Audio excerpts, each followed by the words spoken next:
to the Power of Purpose. It's me once again, Anton NM, and I'm with a special guest. Today I'm talking to George Hafeni, and you will be hearing the story of hope. This is an amazing young man, and we want to inspire you, motivate you in some way. But in every bright side of the story, there's some dark mountains we need to overcome. And we'll be sharing some of these stories of George. Thank you very much for tuning in. Yes, sir. So in a nutshell, we always just start. There may be people, I know a couple of people do know you and what you do, but in a nutshell, would you say, who is George? Thank you for inviting me. Yeah. I do a couple of things. I'm a jack of all trades. Oh, okay. A master of all? A master of all, but yeah, I'm a motivational speaker. I'm a passionate author. I write, I love writing. Okay, I write to inspire. And I do a couple of things, mentorship and all those kind of aspects that you do. Yeah. Now, there are a couple of people that I've seen your social media, on national TV, and a couple of stuff that you are doing, and they just see sometimes on your brighter side of life, and sometimes they wonder, how did you arrive there? Let's talk about where you were born and how you grew up. I was born in the northern part of Namibia, a small village from Onuno. Yeah. Onuno, and the family migrated to Antoni. That's where we grew up, taking care of cattle and goats and all any other cause that young men do or participate. Yeah. So basically, our childhood upbringing was based on all those activities. Yeah.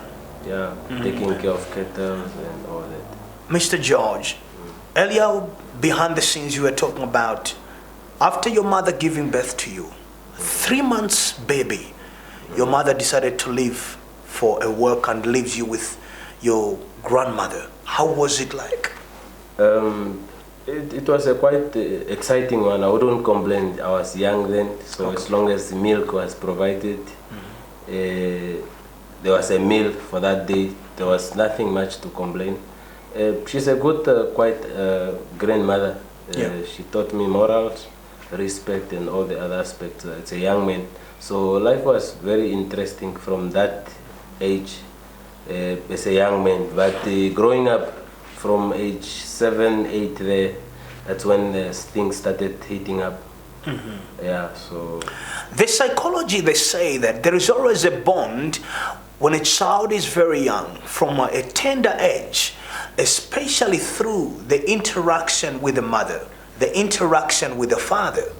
Now, George, you are saying that at the age of 3 months, am I correct, your mother leaves you with your grandmother to go for a work out of... as you grow up learning all this, desiring your mother's love, what age did your mother start coming back and interact with you? I wouldn't lie, she really never came back. So I only grew up with my aunt, my grandmother and my auntie. So those were the people that I've learned, especially my auntie. Was the only person I could tell she was my mother. Until now, that's the only relationship I've ever had as a mother. I don't even call her auntie. She's right here in my heart. She's my mother. So growing up, I didn't grow up with my father, so I only tend to meet him when I was 24 years. So all the other aspects of upbringing, I was taught and raised by my grandmother and my auntie. So, in your book, The Story of Hope, you do talk about few challenges that you encountered in the absence of your mother and in the absence of your father. Can you share some of the challenges? The challenges began when my grandmother was aging, so we were like 13 in the house. Yeah. There was not really much of providing in terms of financial, so we had to cultivate fields so that we can make a sort of income to be able to sustain ourselves. So my auntie then left our village for some nearby village, not actually nearby, some village far away from us. So we only left with my grandmother. So that's when the whole struggle began now. We have to provide for ourselves, even for our school fees. We have to go and cultivate. Sometimes you cultivate, you get money. Sometimes you are rewarded with sugar or maize meal so that you can provide. Because we were 13 in the house, and myself and the other cousins were like the eldest. So we have to make sure that we provide so that others can also be able to get a meal for the day. So my grandmother, the pension that time was only about $250. So it was not much. If she go and get the pension, she will buy 50 kg of maize meal. It will probably last for a week, and it's out. So we have to make sure that we cultivate the field. But even if we cultivate our own field, it doesn't sustain us. So we have to find other means outside to provide. So in terms of the school, since that tender age, grade 3, grade 4, grade 5, until my secondary life, I've been providing for myself. I have to make means. I was passionate about manufacturing cars. These cars that we make with wires. The wire cars, yes. Wire cars. Yes. That was my passion and my drive. Until today, I can still, if you give me the wires and the plier, I can fix and manufacture. You are reminding me of the younger days. Because I made those cars. You know the Golf you drive. I will make it as it is. Design it. Give me the wires. I will make it 100%. I think one day I'll just invite you so that we make those just on the show right now. So that's actually it provided me, and it also sort of in terms I was doing it out of love, but it also happened. It turns out that it was a business in disguise. So that's where my entrepreneurial journey began. You know, that's how I started making an income from a young age. So I would sell those wired cars. We used to make now, depending on the cars, a BMW will go for 3 rand or 5 rand. So because I was an expert, and the young kids around, those from privileged families will come and buy. They want to. That was every young man's dream, to drive a wired car. So that's how we provided, and that's basically our childhood as a young man of our generation. So being born without you choosing to be born, from whose mother, whose father you're going to be born, life suddenly pushes you in the dark deep end. And in that dark deep end, you become a provider at a very tender age. Talk about some nights that you felt, at this night maybe there was no food. How did it feel? A lot, a couple of them. The sad part was, when you come from holidays. It was a holiday. Other kids will go to towns like Windhoek, so you are at the village. You have nowhere to go. And when the school starts, they come with uniform, dressed up. You have to put on the usual old school uniform. And sometimes, because you have to go to school, after school, that's when you go and cultivate this field. Sometimes there are no means of making income. So meaning if there's nothing, then obviously you go to bed an empty stomach. And it has happened a lot of times, and we have to go borrow, this maize meal and all this mahangu meal. We have to go and borrow from neighbors, and sometimes they get even fed up. Like, we were one of the less privileged village household in the whole village. So those dark days were a lot. Sometimes you go to bed hungry. There's nothing. You can literally see. During the night, you just sit around the fire, you burn the firewood, you go and sleep. You move on, you look on to the next day. If God can provide, if there's nothing, you move on, you drink water. So, that's basically. There was also the other thing that sustained us was the wild berries. These berries in the bush. We used to collect those berries in bags. Then we eat, drink water. Then we are sorted, we are good to go. So, but it was, it might have been a difficult childhood or upbringing, but there have been a lot of lessons involved throughout the whole process. So being a provider from a young age, you know, knowing how to make income for yourself.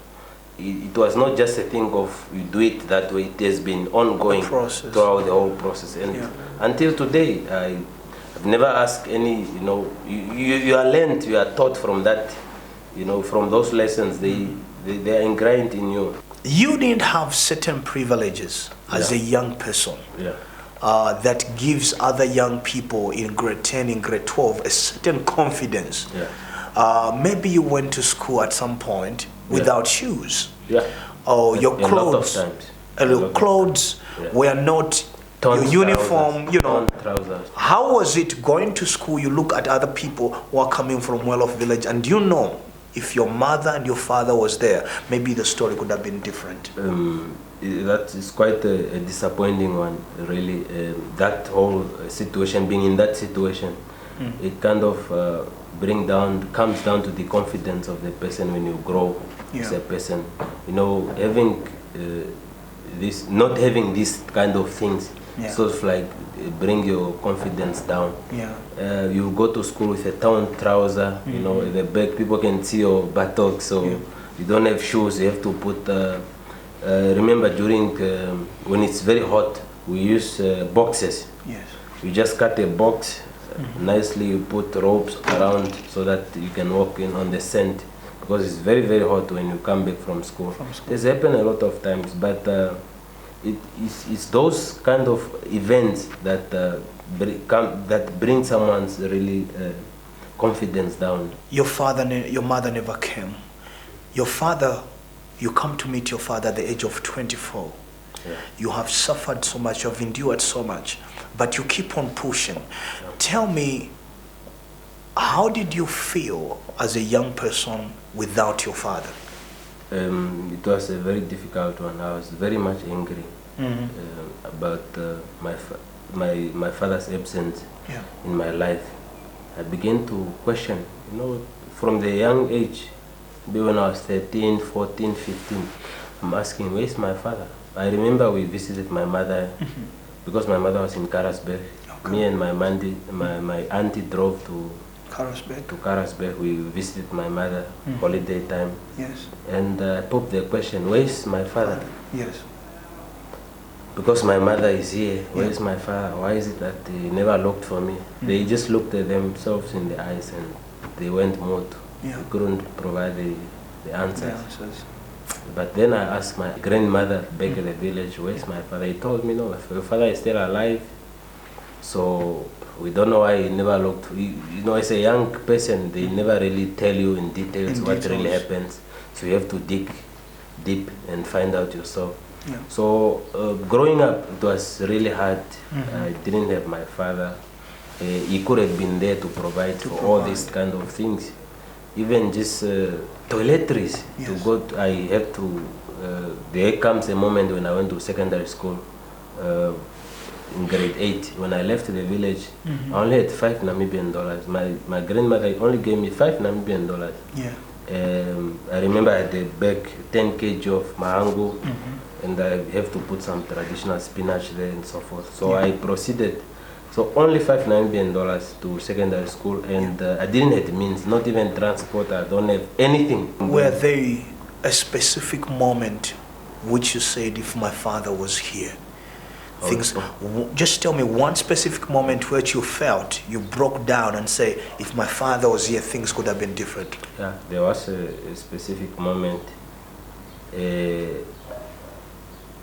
Because when we were those shacks, we used to make every weekend, because we were like a group of maybe 15 guys. There were like 3 shacks, so we have to fit ourselves in maybe 7 or all of us in the same shack. So we used to make chances like this weekend, the others are going to get the maize meal or the mango meal from the village. There was a specific moment where some guys refused to go, or they didn't refuse, they didn't have transport to go. So that Sunday evening, there was no meal, there was nothing. On Monday morning, we went to school. Tuesday, there was nothing. I literally broke down. I was like, if only my father could be here. Because those other guys, some of them had money. You will go in the location, eat junkies and all those fat cakes. So you have nothing. You don't have anyone to provide. I mean, myself, I didn't have no one to provide for me. So I broke down literally, and I asked myself, where is my father? Only if he was around, I could. But then I grew with it. The whole anger and, resentment grew, much bigger every single day. That where is this man? I was very much angry, and I even swear that if I meet him, I could punch him, because I was very much angry. But then I made peace with it until I finished high school. I went to university.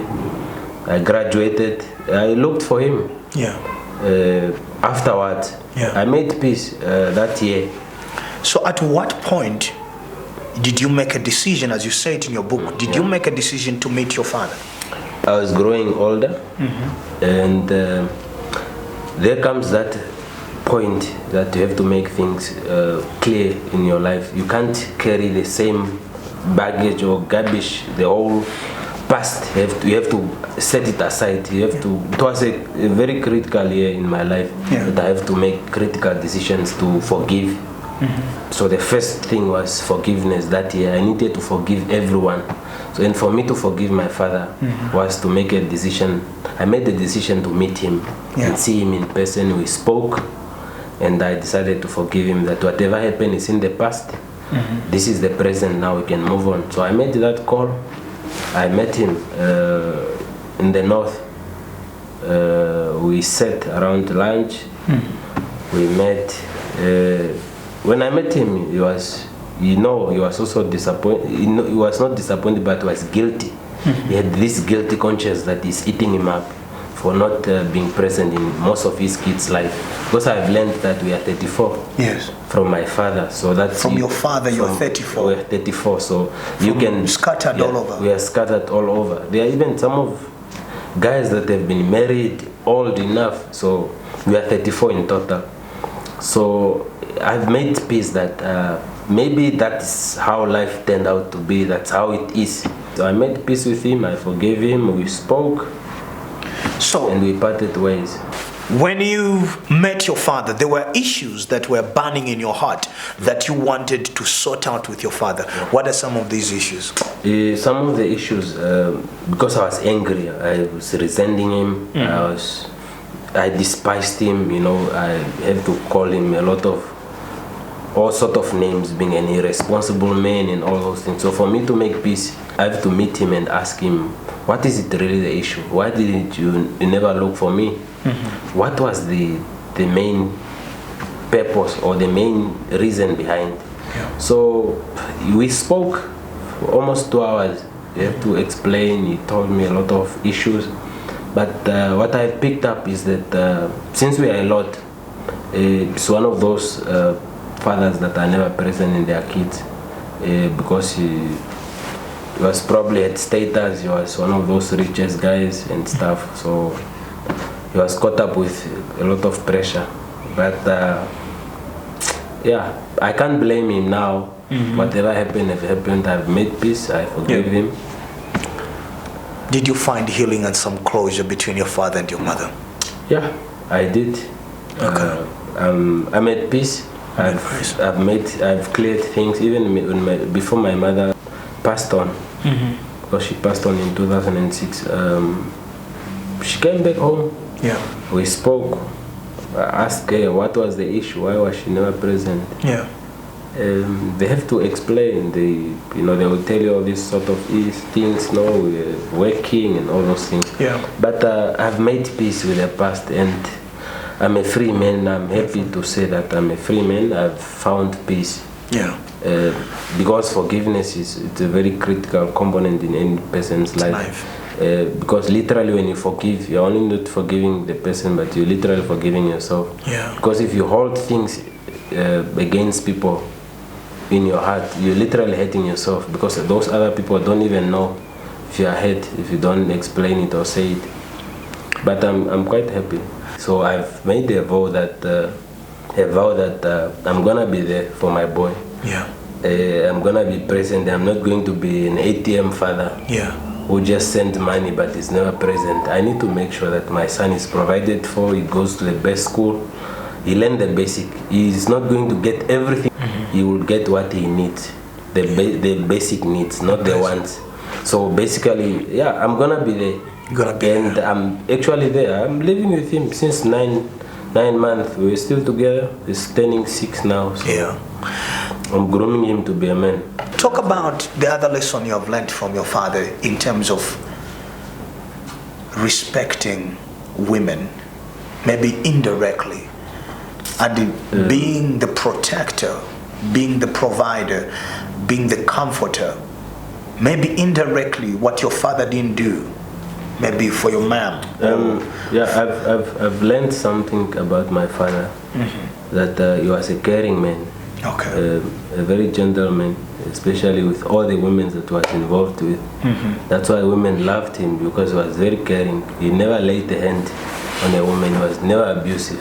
Yes. That for me, it's a critical lesson. Yeah. Because we live in a world of so much abuse, violence. Men getting, hitting their girlfriends and their wives. Yeah. For me, that is very critical, and I applaud him for that. Yeah. So that's a critical lesson that I would like to encourage everyone, that violence is not a solution to any problem in marriage, relationship, business, or whatsoever. You should agree to disagree. Yes. So at some point, yes, you can't use violence as a means of solving the problem. Any problems. Yeah, I think I applaud him for that, and I'm thankful that they've taught me that lesson, not to lay a hand on a woman. And that's also one thing that my grandmother have taught me, that the day that I lay my hand on a woman is the day that I also become a woman myself. Wow. That's why that's the very day powerful. You lay hands on a woman is the day you become a woman. A woman, yeah. So that's, for me, it was quite deep. I thought about it until to date. I'm like, oh yes, let me be a coward. If a woman is shouting on me, I'll walk away. Yeah. Are there, growing up into this way or as a man today, are there some regrets? Not quite so much. Okay. There has been a regret, yes. I've been involved in a lot of things. I've made decisions that have hurt other people. Okay. I've done a lot of things because growing up as a young man from poverty in the village, I started my business, and I started this prosperity of fast money. I was making really good money. I became the youngest rich man of my generation. Yes. And I started splashing money. There was even, I always, wherever I go, I always share this story. Yeah. There was a time that I took a trip to Cape Town to watch rugby. As a young black man. Where have you ever seen a black man going to watch rugby? Exactly. So with a couple of friends on my coast, actually.